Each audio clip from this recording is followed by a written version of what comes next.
अल्लाह तबारक व तआला ने कुरान में फरमाया वमा जअल अलैकुम फिद्दीन मिन हरज। अल्लाह तबारक व तआला ने आपके लिए दीन में कोई सख्ती नहीं रखी। ला इकराह फिद्दीन, दीन के अंदर जबर नहीं है।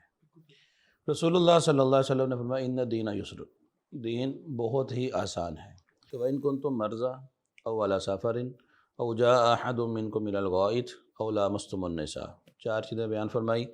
फ़लम तजिदू माअन, अगर तुम्हें पानी ना मिले, अगर तुम बीमार हो, सफ़र पर हो या आप क़ज़ाए हाजत से फ़ारिग हुए हो, को पानी नहीं मिल रहा, तो फ़तयम्ममू सईदन तय्यबा, आप पाक मट्टी के साथ तयम्मुम कर सकते हैं। बूढ़े हो चुके हैं, पानी आपके लिए नुकसानदेह है, डॉक्टर्स ने मना कर दिया, तब भी आपके वुज़ू वाले आदा पे कोई ज़ख़म है और वहाँ पे पट्टी हो चुकी है, तब भी, तो जब आप देखें कि किसी भी तरफ से पानी मिलने का कोई इम्कान नज़र नहीं आ रहा, तो फिर फ़तयम्ममू सईदन तय्यबा, आप पाक मट्टी के साथ तयम्मुम का इरादा कर लें।